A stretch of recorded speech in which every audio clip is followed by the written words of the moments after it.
Somebody tried to give me tough love. Let's get started and talk about it. I never did tell you guys this story, and then I got to talk to you about a discussion with a friend, and I want to get your feedback, of course, like always. This is years ago, and I know you're going to say, Dawn, I can't believe your response to this person. But if many of you hung around me, you might be a little embarrassed and a little bit surprised or shocked at some of the things that come out of this mouth. You might say, oh, she's not the money mom we thought we knew.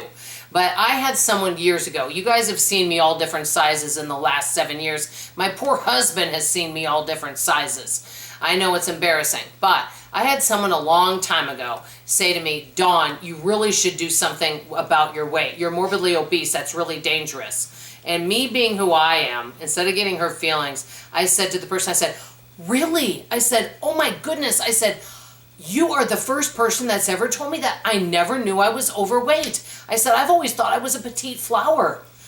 Anyway, this person's mouth dropped open. She didn't know what to think, and she just looked at me and then walked away.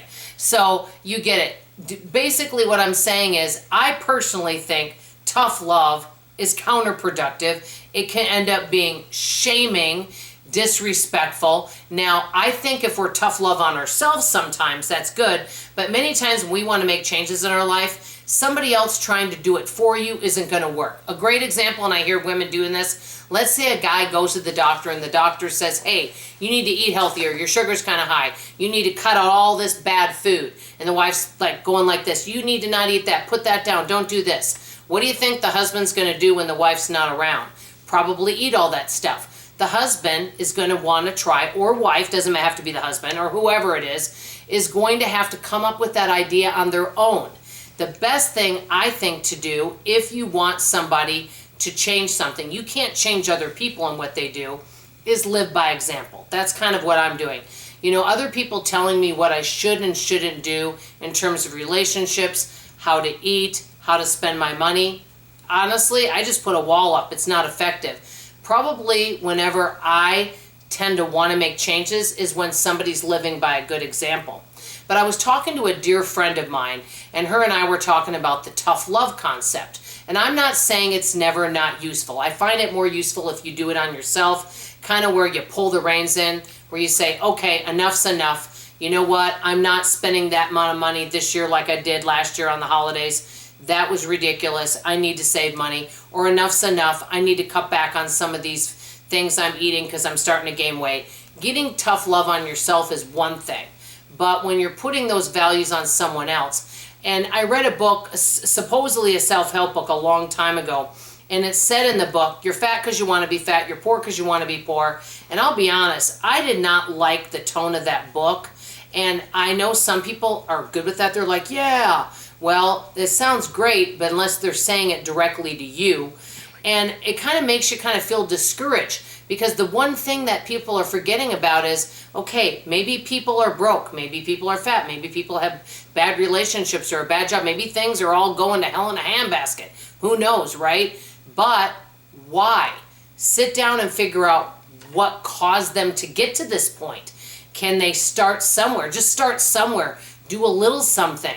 I found for me, baby steps are very effective, but when someone's tough love and they're throwing fear and shame at you, it makes you want to not talk to that person, and then you kind of wonder, hey, you know, how perfect is this person's life? Now, kind of what I'm going with here is, first of all, for me, if I know somebody may be going down a wrong path in any way, it could be, like I said, any of those examples I gave you, let them know you're there and be a source of encouragement, okay? Live by example. When someone sees that you're making positive changes in your life, a lot of times people want to emulate, not saying they follow you exactly, but they want to hear a little more about it, and then maybe they do something that fits with their lifestyle. But this is one of the most important things. If somebody is going through a hard time, like you know folks that may overspend, and maybe they're coming to you, that doesn't mean that you are responsible for their happiness or their well-being. They are responsible for them, which that can be, you know, seen as tough love. So you may not be there to give them money or to do something for them that you normally would, because you have to take care of you. And so I just kind of was thinking about this tough love, and a lot of folks sometimes like to be critical to other people, tell them how to live their lives, things like that. And I've just noticed a lot of times what it does is it makes people put that wall up and protect themselves. The hardest thing is many of us want to help other people. And maybe we want to, which can be a means of control. The thing is that people want to make changes in their life in all areas. It has to come from them, and they have to be the one. We can be there to be loving and encouraging, but we have to put the ball in their court and let them take care of themselves. Let me know what you guys think about the subject of tough love. I'd love to hear from you in the comments below. That's all I have to say for now. I love you, I appreciate you, and I sure hope to see you on tomorrow morning's video. Bye-bye, everybody.